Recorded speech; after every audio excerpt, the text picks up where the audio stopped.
We work in a field where it is rife with corruption and fraud and conflicts of interest and a lot of really sad stories every day. And if we chose to wake up every day and camp there, we would just be miserable souls, right? And so it is a daily decision that we wake up with joy, with the mission that's set before us. We just try to exude that mentality and that heart. Our heart is to serve and to help and to, save Texas.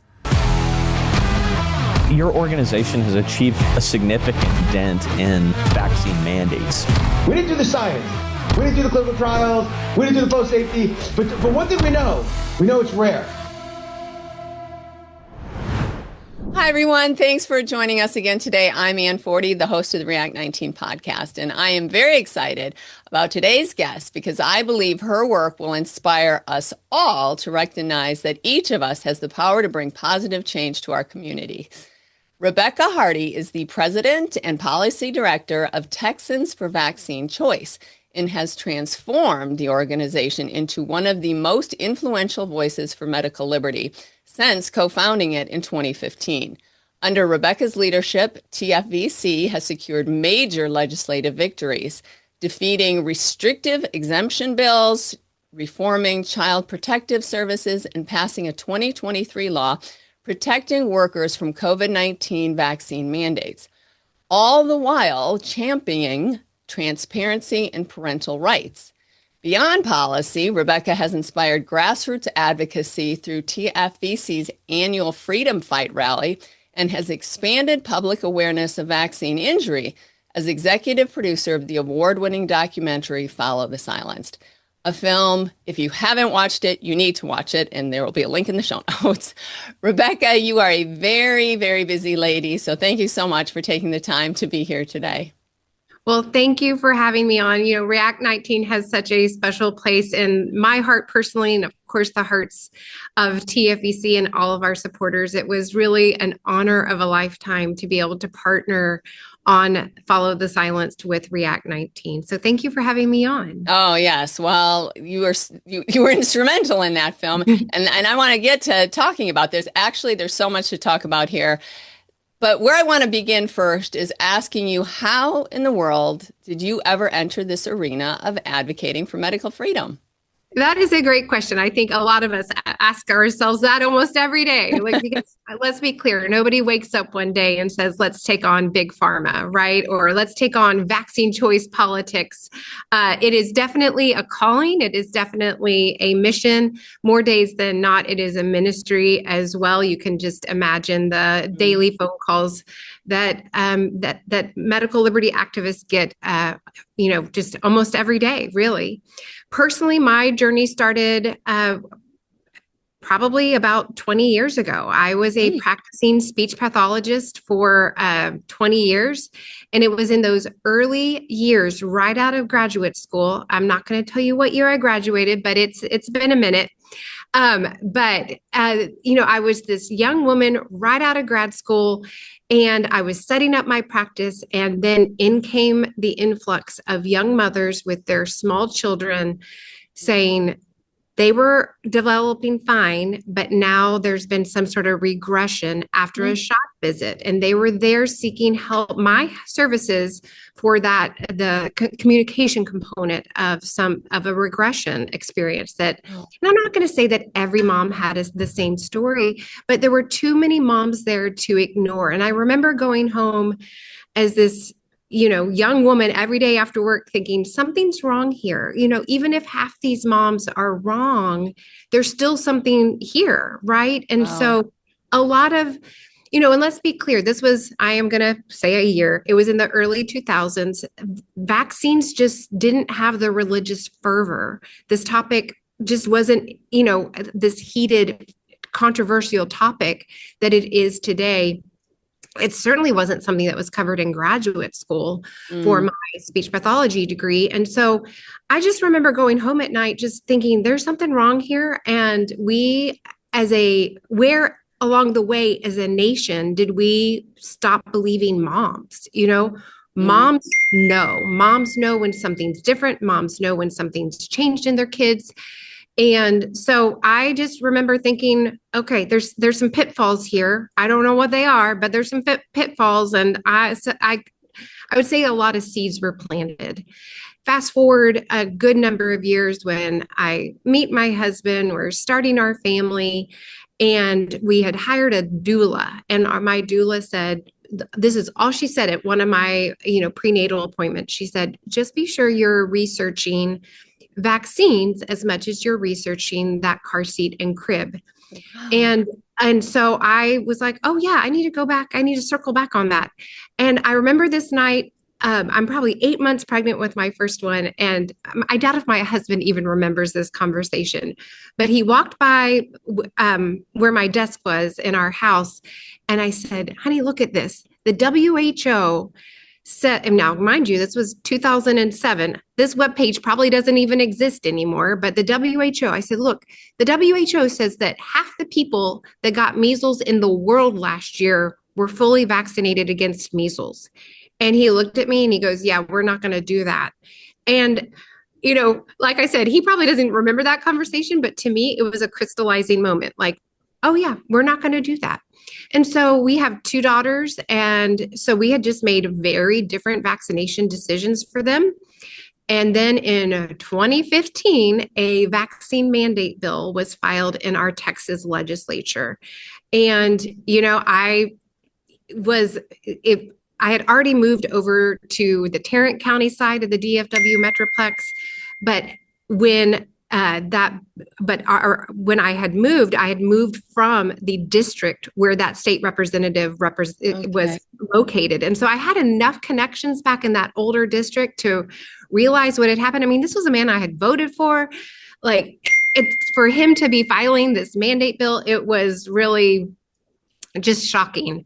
And so I went to a town hall meeting with him. I mean, I had never shown up to a town hall meeting in my life. I mean, I was just I say I was a quiet speech pathologist with my head down. My husband and all my friends would laugh at that. But, I was just kind of a mom doing my thing, doing my little part-time speech path gig. But I went to this town hall with this state representative and was faced with just utter arrogance. I mean, he was just so epically rude to all of us. And when I say us, I showed up and there was this group of moms there. And I remember walking in thinking they're either with me or they're against me. I don't know. Afterwards, it was very clear that they were with me, and we all went out to dinner afterwards. And from there, kind of TFVC was birthed at this dinner. So it was birthed from that moment. Yeah, it was kind of, there was a lot of little pieces, and these were these warrior moms, these moms of children with autism. They are a tight-knit group, and they swarmed me after this town hall, and they were like, who are you? Because, we're all asking questions and getting these just horribly arrogant answers from the state rep. And they were like, who are you? I was like, I am just a mom who made different vaccine choices for my children because I listened to moms like you. And you should have just seen their faces, like somebody listened. Right. And so I quickly realized that as a woman with children that were healthy, happy, and, I had more bandwidth. Right. These moms, the divorce rate in vaccine injury is sky high. Right. The vaccine injury just is so expensive. And so I realized a lot of these moms are, barely, they're barely surviving. Just, they don't have the bandwidth. They're just trying to tread water. And yes, to have somebody that's healthy come in. Yes. Say, I'll help you carry this. Yes, like I had margin, I guess, right. And I would say. And so I was able to kind of work with this group of, the 3 of us that just kind of were like, hey, let's figure this out. None of us had get engaged politically, right. But we were like, by golly, we're going to go to Austin and we're going to figure out how to kill this bill. Well, joke's on us, because it was 16 bills, not just that mandate bill, but 16 other bills that were filed in that 2015 session that would have eroded rights, these little stepping stone bills.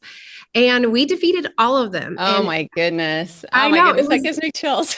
I mean, it is just a tremendous, like, David and Goliath story. Oh, my goodness. I mean, I think anybody that takes this on really is. It is.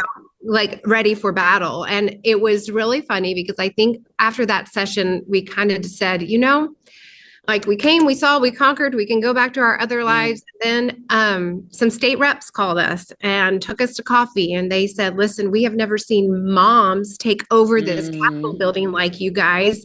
We quickly kind of coalesced this army, this mom army that showed up, and we were making phone calls, and we were, getting legislation amended in real time, that were, to basically neuter bad legislation. And they were like, listen, we've never seen y'all a movement like this before. We really think you need to consider forming an official organization. And because listen, this issue is not going anywhere. And, I just think of those words just echoing into infinity because, 5 short years later, we're faced with this, global pandemic response of corruption and tyranny and fraud, and talk about this issue not going anywhere, right? It just almost put this massive spotlight on this issue. And so we have been very successful for the past 10 years. I feel like I've answered more than your question. No, keep going because I wanted to motivate and energize people who are listening in. So, yes, that's just amazing to me how you were able to just mobilize so quickly. I mean, you just walk in alone and, then a little bit later, you've got a whole coalition going, and you have representatives calling you saying, wow, we've never seen this kind of power. Right. And I think that is the key here, is that people don't realize how much power they have if they just get informed and get engaged. And I think, well, first of all, your mission, the mission of Texans for Vaccine Choice is, as I have it here, is to protect and advance informed consent, medical privacy, and vaccine choice through influential public policy, quality educational resources, and training an engaged and connected community. Absolutely, 100%. We need to do this in every state, in every county. So, that's right. And it really requires, all hands on deck. This is not the Rebecca Hardy show here at TFVC at all. I mean, I have the true honor and privilege of kind of guiding the ship here, but it is truly an army. I have an amazing staff. We're a staff of 5. We're not this, army, but listen, we are a staff of moms, and we all know that so moms get it done. We wear a lot of hats around here. But more than that, we have this army of volunteers, and every legislative session we have lobby days, and we've got this group that comes. We have canvas days, and we have a rally. We have all these opportunities. Let's break that down a bit. So how do you engage? How have you been able to get so many people involved? I mean, how have you been able to? And I know, obviously, I'm a mother of 8. The vaccine issue came up. I think I'm older than you are because my kids are all grown now. But so I remember this was before 2000. And I remember standing in my living room and saying, at some point, the vaccine issue is going to divide this country. And that's exactly what happened. Yeah. But at any rate, but even working here locally, I'm in Indiana, we have Hoosiers for Medical Liberty. Ashley Grogg does a great job. But we always have this issue of, getting the people engaged. Sure, everybody was engaged at the beginning when they, in 2020, when people are trying to get out of the vaccine, but then people are like, oh, well, that's done. That's over. That's never going to happen again. Give some tips on how you keep the community engaged. And yes, please talk about the freedom rallies that you have every year. Talk about that too, please. Yeah. It takes a lot of effort keeping this topic in the forefront of public discourse, and that is what is vital to not, because I think to your point, kind of this moment for the greater movement, I'm talking about the nationwide movement, we probably are dealing with a little bit of, for lack of a better word, complacency. The height of the COVID fervor, it has died down.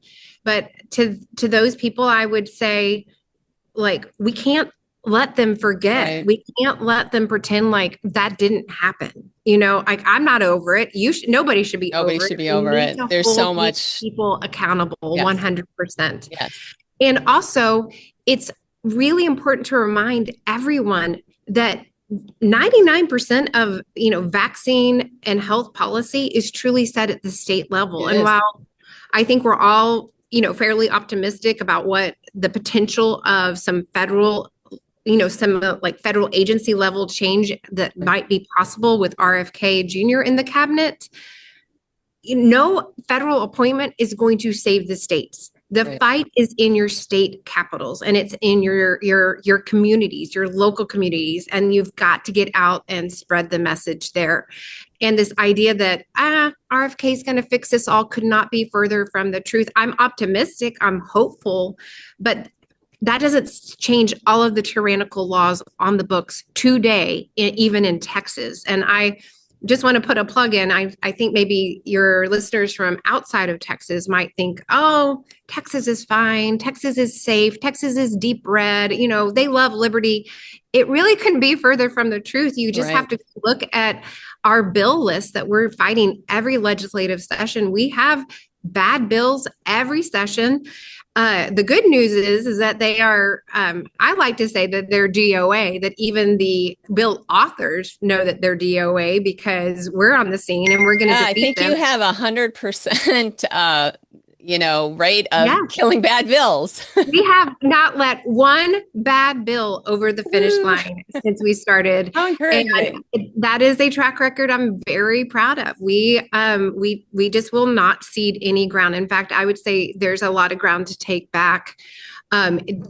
Just because we lost some ground during the COVID response, even in Texas. Do I have perspective that we were better off in Texas than other states? Of course, but I'm a 6th generation Texan, and this idea that we were locked down and masked up and told we were non-essential is just the most un-Texan thing I can think of. So there is ground to take back for sure. Okay, so again, going back to how do you engage your community? Yes. So our biggest piece of the puzzle we started a couple of years ago was our outreach program. And we were able to bring on an outreach director, Carrie Bigford. To know her is to love her.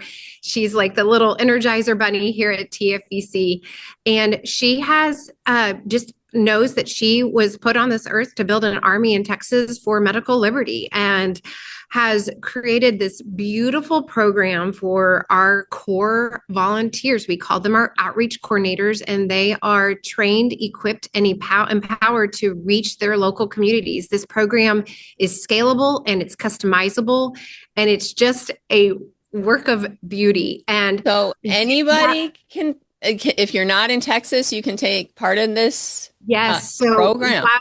Well, our outreach program, the onboarding process consists of 2 classes. Okay. But first class is essentially a communications class. And I know it sounds so silly, but it is so instrumental, because how many of us have been I'll just use the term, in the wild, and vaccines come up and you try to have this conversation and it just goes sideways because it's just kind of this controversial hot button, hot potato that nobody really wants to talk about. And without the tools to actually communicate effectively about a controversial topic, those conversations will consistently go sideways, consistently.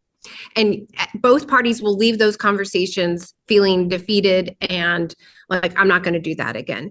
And so this first class, the effective communications class, we have opened it up to people nationwide who just want to learn how to communicate better. And really, anybody should take this because it really enables you to be a better human, right, as well. Wow, that sounds fantastic. Now, that's probably something that's on your website, and I can put a link in that to the show notes. Yes, all this is on your website? Yes, ma'am. Okay. If you go to our website, TexansForVaccineChoice.com, the Get Involved tab has a option to train with TFVC. Okay. And there's kind of 2 paths for that. There's the the effective outreach, which is just people that want these tools. It is a class that they can enroll in to get these tips and tricks. And I don't even want to call it a trick or a gimmick or anything. Yeah, no, it's just a skill. Yes, it is a skill. It's a 2-hour class that is chock full of practical tips to really empower you in your personal advocacy. Excellent. And then there's kind of a different path. If there's somebody in Texas that wants to lock arms with us and truly be a volunteer with TFVC, that is our outreach coordinator path. And that class, all of the classes and the monthly training that goes with it, of course, is offered for free for anybody that wants to partner with us. It's kind of like you invest in us, we invest in you. And those volunteers are equipped with all the tools that they need, and they're gift. We truly try to go out of our way to appreciate them and to equip them. And when I say equip, I mean tangible things, like they get a tote bag full of materials and full of things to truly empower them in their day-to-day advocacy. We have one that is very involved in her city council. We have one that is kind of her school board hawk. We have a lot that love to come to the Capitol and canvas with us. So when I say it's scalable and customizable, that is what we're looking at. We have one who makes like some skincare products, and she does all of these markets, and she puts up her TFVC stuff at the market. And so she's kind of doing so like, it really is a beautiful thing to see. It's incorporated into your life wherever you are. Yes. Yeah. So we're averaging around 50 to 60 outreach encounters every month with our OC Army. So, Texas geographically is ginormous. And so we always say, this is one conversation at a time. And at some point, we will have talked to all the Texans. So that is our goal, because that is just so exciting. Medical liberty really is for everyone. It's for everyone. Even the people that hate us right now, we're fighting for you, is what we say. I mean, yes, that is correct. Okay. So you've got the educational component. Yes. Talk about your rallies, or the rally that you do every year.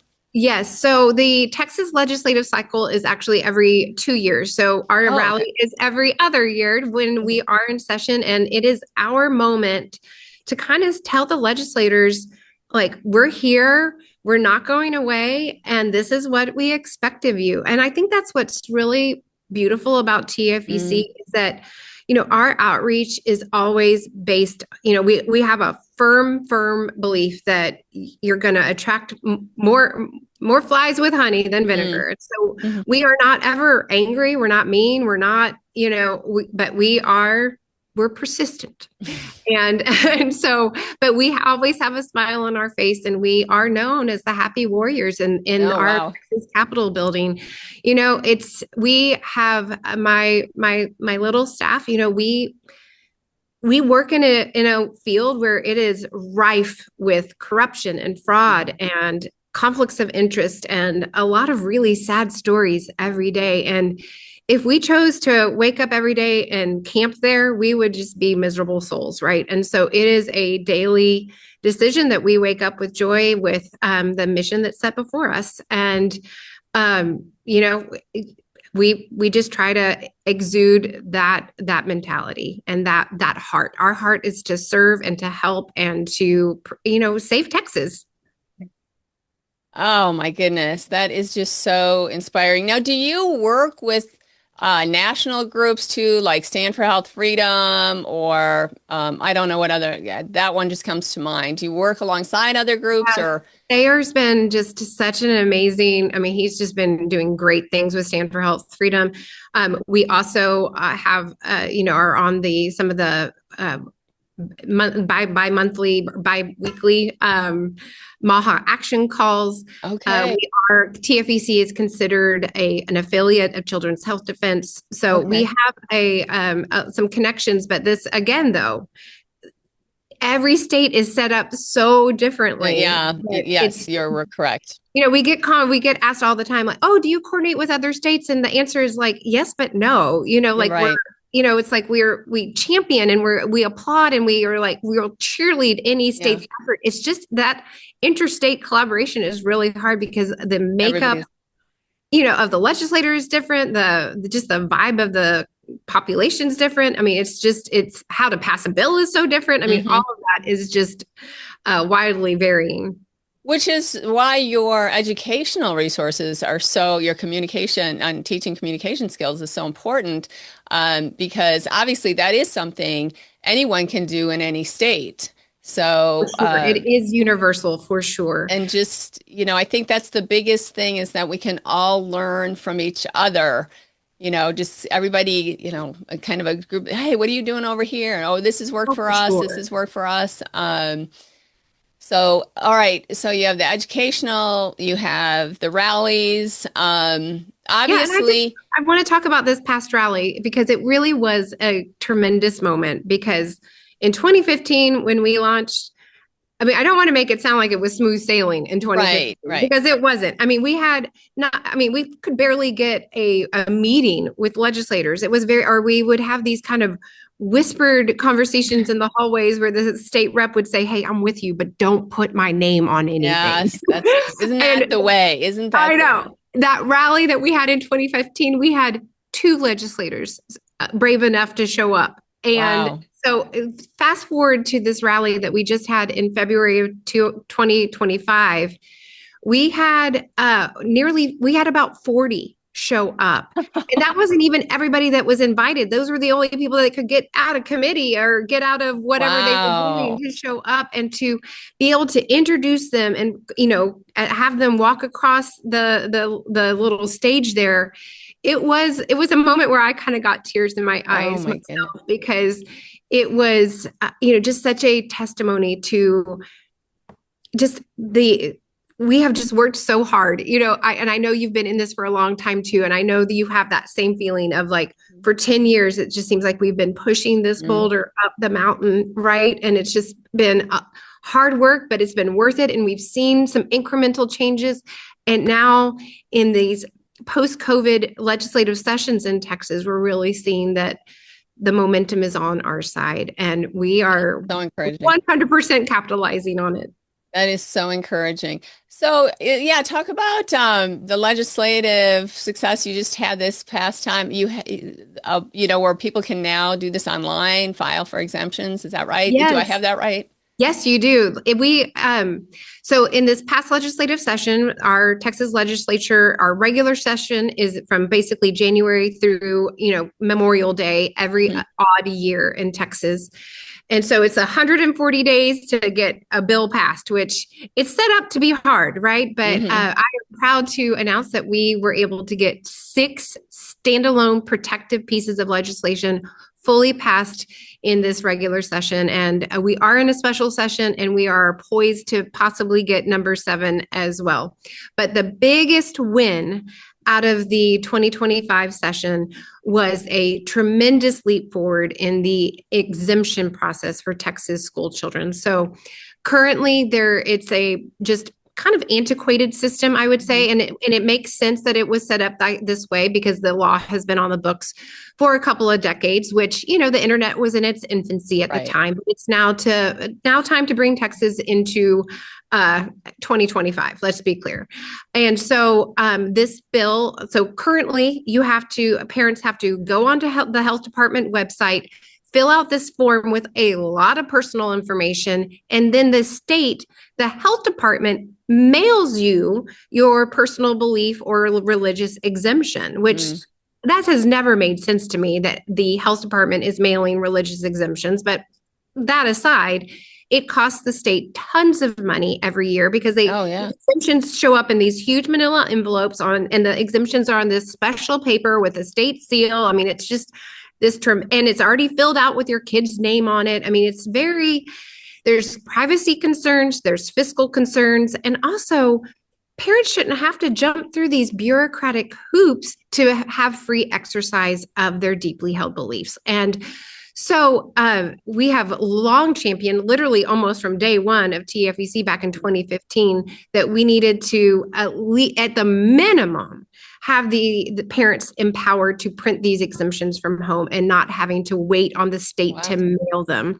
What we were seeing, back to school after back to school after back to school season, is parents wait to the last minute to request them, and then they're stuck with I've requested them. They're not here yet, but school has started. And it's just silly because whether you have this paper on file or not, they hold that enrollment hostage to the parents, to the kids. And it's like, this piece of paper does not magically make a child any more or less healthy, Right. but they won't let the kids start without this magical paper.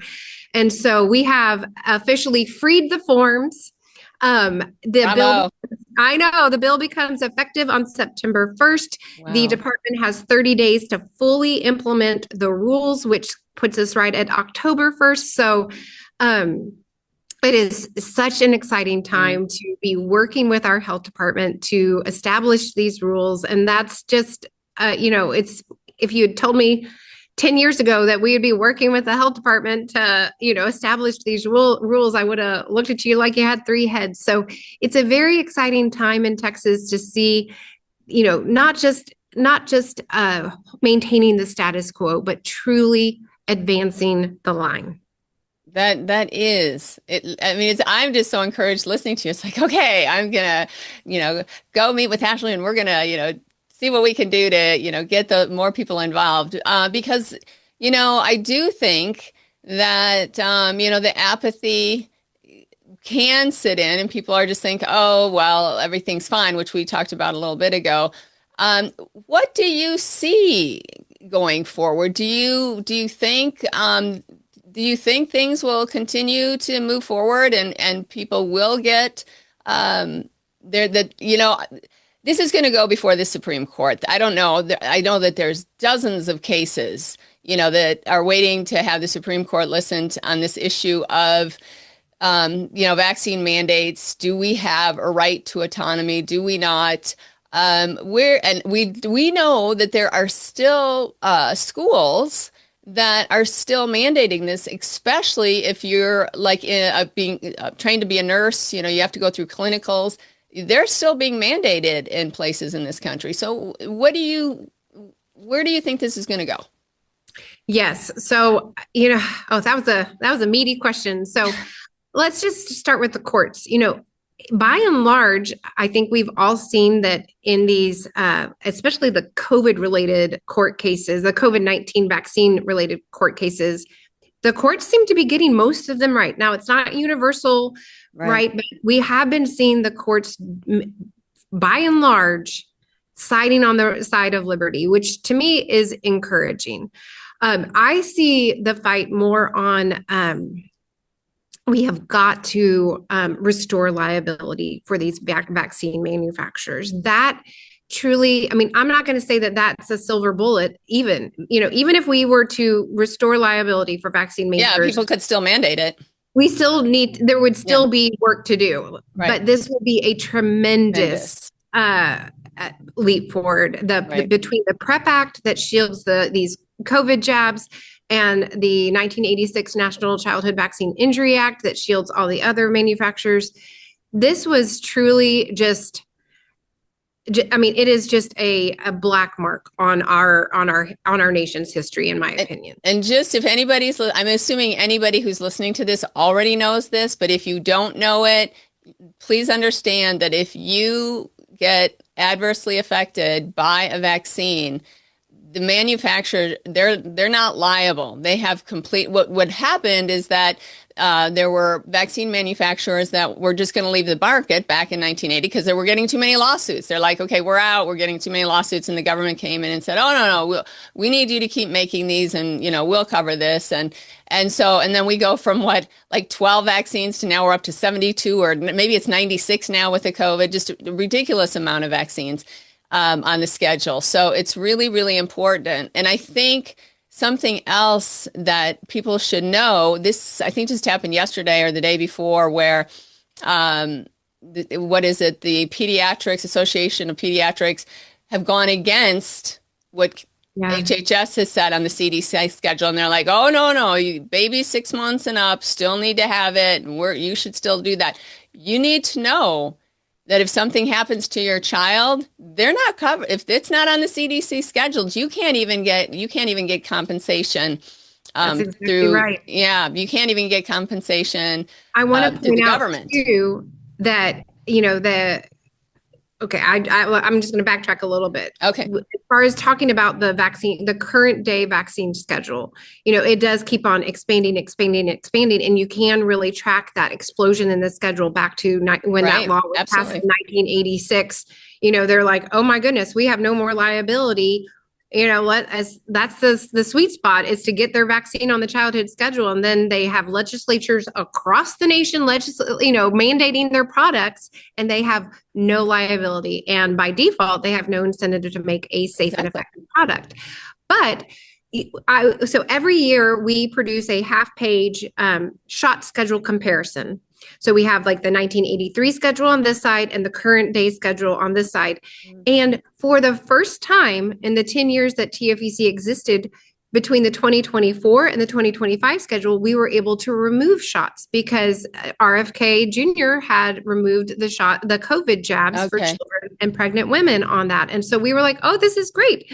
For the first time, we're moving in the right direction. And so, RFK had removed these shots from the schedule. It's a tremendous, step in the right direction. But then the AAP, the American Association of Pediatrics, came out and said, you know what? We're going to have our own science-based schedule. Don't follow the CDC. I mean, this is an organization that has been in lockstep with the CDC forever. And then suddenly, nope. CDC is not what we need to be doing. We're going to do our own thing. And then just yesterday, Secretary Kennedy released a screenshot from the AAP's website that shows all of their corporate donors. And all of their corporate donors, I know this is going to be a shock to your audience here, are every single manufacturer of childhood vaccines. And so... I will let your very smart audience put 2 and 2 together there, but it just doesn't even pass the sniff test. I think so many people just don't understand.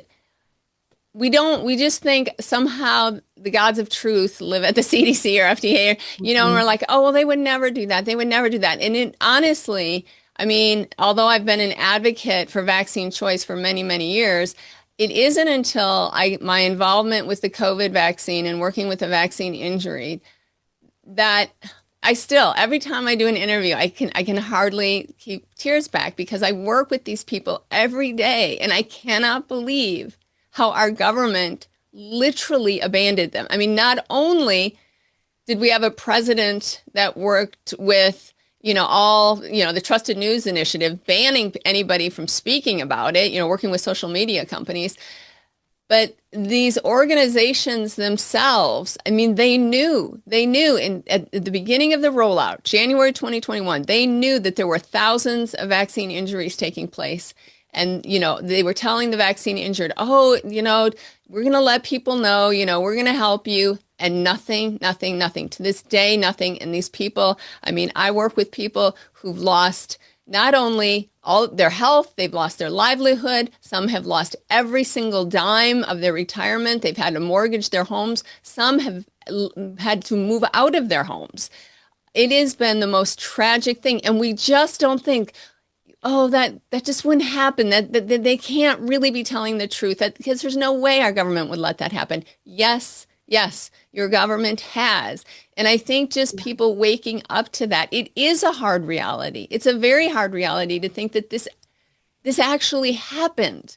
And it did happen. And you got to be careful, because I have a firm belief that no one cries alone. So careful there. But okay, let's talk about this. Is a perfect segue into you being the executive director of Follow the Silenced, which is the whole story of the vaccine injured. So tell us how you got involved with that.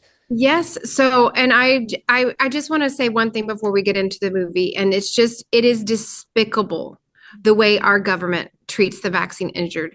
And it is, I don't wish the COVID response on anyone. I want to make that crystal clear. What we all collectively experienced was just tyranny. Doesn't even, satisfy what we all experienced. If, however, we can be vehicles of redeeming some of that wickedness, then I say, here I am, use me, right? And part of that redemption was that the documentary, Follow the Silenced. And, we got involved in that. Mickey Willis is the producer on that, and Matthew Guthrie and Matthew Lindsay, the directors on it. They are just salt of the earth humans. And I am just honored and blessed to know them. And they approached us in 2023, I believe, and said, listen, we have this really great story we're trying to tell. We're out of money. Is there anything that Texans for Vaccine Choice can do? And so we were able to go to some of our, more generous donors and kind of say, like, is this something you're interested in? And we're able to partner with Mickey Willis and the team at Follow the Silence to get this movie over the finish line. And it's kind of funny because, the movie was supposed to, I don't know if everybody knows this, but it was supposed to be done by the end of 2023. Oh, gosh, I was promoting it and I'd be calling Brie. I'm like, when's it, it's going to be November. Oh, it's going to be the spring. Oh, it's going to be, I'm like, oh my gosh, you were all very eager. Facebook posts going back several years. I can only imagine. Yes. We were like, what's the status here? What's going on? Is it still happening? I mean, you write a really large check and you're like, okay, let's go. And anyway, but now that it is out, I think the timing of the movie was really 100%. 100%. 100%. I mean, I have complete clarity that this was delayed providentially. And so, because we were able to kind of tell the full story of getting, just seeing even footage from RFK's confirmation hearings in the movie and just how deep the corruption in DC goes. I mean, it's just, you saw Mark Zuckerberg on Joe Rogan saying, "Oh yes, we were censored. They were calling us up and yelling at us." And yes, he was able to get that in the film, and that was just earlier this year. Yeah, so it was really providential. It truly, truly was. It just created a fuller story, and I. Getting to know Breanne Drezen and the other people from the React19 team, it's just, talk about tears, Anne. Yeah, no, it's family. We're all, everybody in this movement is family. You're a kindred spirit right away because of all the, no matter which way you're approaching this, no matter how you're involved, we just know collectively what we've been through. Yes, it's like this immediate, like all these things that are being said with no words. And, vaccine injury knows no race. It knows no party. It knows no socioeconomic status. It's just it's a horrible, great uniter, right? Like it's horrible and it's sad, but yet there is this family that's ready to catch you, and it's not it's like the movement chooses you, and it's under really sad circumstances, and like I said earlier, for personally it was witnessing a lot of devastation. I'm not personally impacted with my family, but man, the stories I hear, it keeps you up at night. It really does. And just to see how not just left out to dry and abandoned, but more than that, the censorship, the active censorship, it is truly mind-blowing. So this is my shameless plug. If you have not seen Follow the Silence, go to followthesilence.com. You can watch it for free. Share it with your friends and family. It is a beautiful story. This is it's so weird to say that about a vaccine documentary. Right. Beautiful story, right? I mean, I've seen every vaccine documentary out there. Me too. And a lot of them, I would still recommend this one over them all. 100%. And I've been in this, a long time, and I just, and that link to it can, you go to that, that'll be in the show notes. It's on your website, Texans for Vaccine Choice. The makers of this film, the backers of this film wanted to make sure that there would be no hurdles to anyone seeing this film, because it's that important for people to understand what has taken place and the plight that these people are still in, and realize that there have been people who they lost so much hope because they knew no one was coming to help them. They were just getting gaslit, that they determined just to take their own life. Because where do you go when not only no one is listening, you can't even get the word out, and if somebody does get it out, you're just maligned and told you're, excuse me, a conspiracy theorist or something. So I think that didn't really happen. And, these adult mandates, it's one of those things where adults, I think it's easier to kind of explain things away when a child is injured, right? Children are quirky, or if it happens before they can talk, then, you never really know, right? With adults know they were like this, they got a medical intervention, and now they're like this. And like, it was always going to, again, I don't wish vaccine injury on anyone. I also firmly believe that it was always going to take adult mandates to kind of turn this ship around, because they have a voice, right. And yes, it's been hard to get their voices heard, but I would say, just from what I'm hearing out in the community, I'm, do speaking engagements all over the state. And what I am seeing is there's hardly anybody in any of my audiences that is not directly impacted by injury anymore. And if I had asked if these identical conversations that I had 6 years ago, it was maybe 10% of the audience. And now it's, the majority, every single audience has a direct connection with vaccine injury. And it's horrible. It's not anybody, it's not a team you ever want to sign up for, right? But we have got to just maintain this topic in at the forefront of every discussion, because we cannot let these voices be silenced. We can't let their lives not matter. We have to be agents of change so this never happens again. 100%. And I want to quote you from a recent New York Times article where they said, her, meaning you, dream agenda, she said, is getting to a place where your vaccination status is irrelevant to your participation in society in Texas. Well, I would say in the United States, but Amen. Yeah.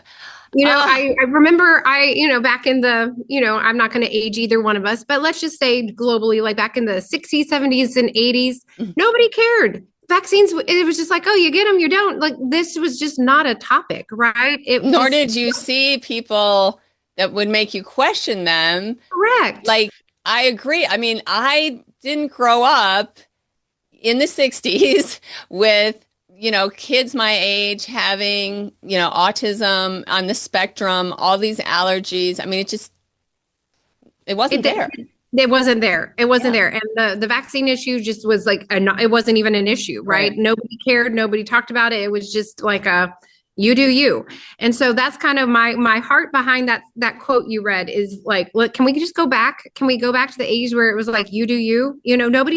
That's the heart of TFVC is, if you want to go get every vaccine tomorrow and the next day, you do you. Your vaccine status does not impact mine, and my vaccine status does not impact yours.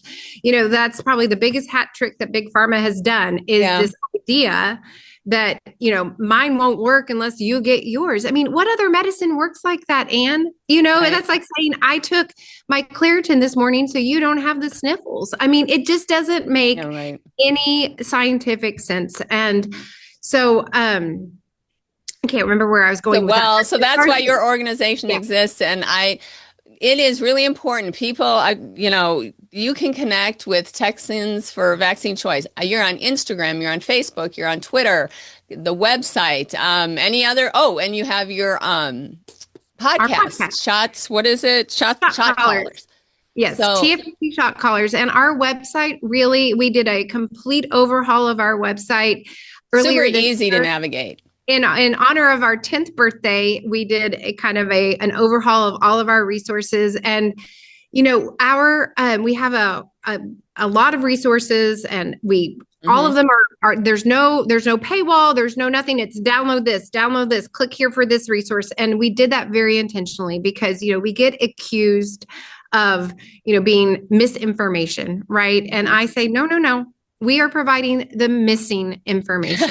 And so that it can be hard to find, right? I mean, Big Pharma does a really good job of, suppressing search results and everything, but we've really tried to make our website just a hub for all things medical liberty. Yes, some of them are focused on Texas things specifically, but by and large, they're not. We have a lot of general safety things and have really pride ourselves in ensuring that it's just ready access for anybody. One of our newer initiatives is our new parent informed consent bundle that's also on our website for purchase, where you can gift the gift of informed consent to new and expecting parents.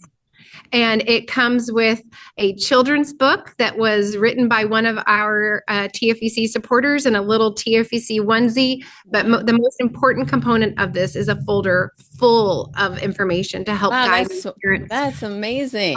Because the idea here is to help empower parents from the get-go instead of after some tragedy has happened. And then our podcast has been we're about a year and a half into that endeavor, and it's just been a lot of fun to kind of explore a lot of different avenues of medical liberty. We've had a whole host of people on there, from Aaron Siri to Dr. McCullough there's just been a really a fun cadre of hosts, of guests on our show. It's been a lot of fun to kind of dive into the podcast realm as well. And then we have our own Voices for Vaccine Choice campaign on our website as well, where people share their injury stories and why vaccine choice matters to them. And so we really we do a lot with a little here in TFVC. I think I look forward to the day where we're doing even more with more. But it's been a wild ride, and I am, it's just, I have clarity that this is why I am on this planet, and it doesn't make sense on paper, our successes and everything. So we know to who those victories belong to, and it's been just a humbling decade, I guess I should say. Well, I thank you for being so faithful for what has been put in your hands, and all of your staff, all that you guys are doing. And is there anything else before we sign off? I am just so encouraged. I would like everybody to go. Again, all of these links will be in the show notes. If you're here in Indiana, check out Hoosiers for Medical Liberty. I will put that in the show notes as well, because we're gonna be trying to work on becoming as big and as bold as Texas. If I can just, my last words I would just say to your audience is, we can all do something. We can't all do everything, right? But you can be a sender. All of these state level orgs need donations. We do not have corporate sponsors lining up behind us to give us money. That's always an issue.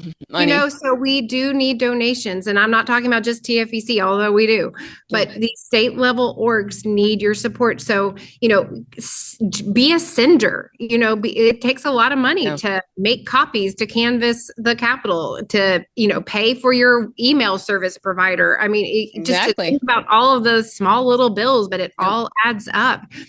I would even say, I hope Ashley is getting hopefully a paycheck. Nobody is in this for, a windfall. Yeah. Right? Well, everybody, React19, volunteer. And that's Hoosiers for Medical Liberty. It's moms. It's a quick road to burnout, though. You're right. You're right. Because that. So, we do need support. But even 100%. if you can't be a donor, guess what you can do? You can show up at your Capitol when your org has a lobby day or a canvas day or a rally. You can follow the action alerts. You can send an email. You can make a phone call. You can show up to testify at a hearing.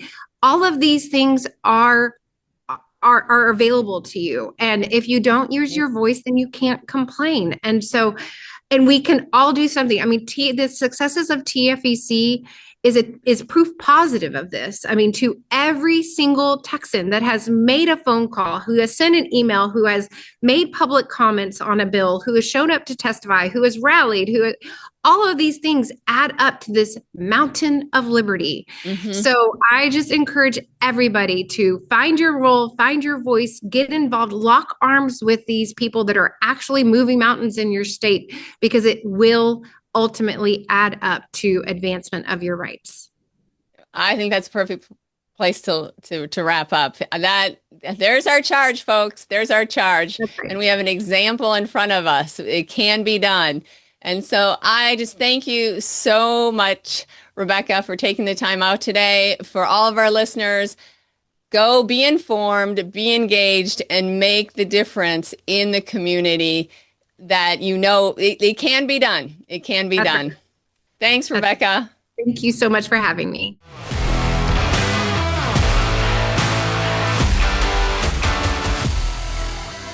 Thank you for listening to the Shot Callers podcast. Please, if you found value in this content, rate us and share the podcast with a friend. It's a great way to get the message out and to empower everyone to make informed decisions. Until next time, never forget, we are the Shot Callers.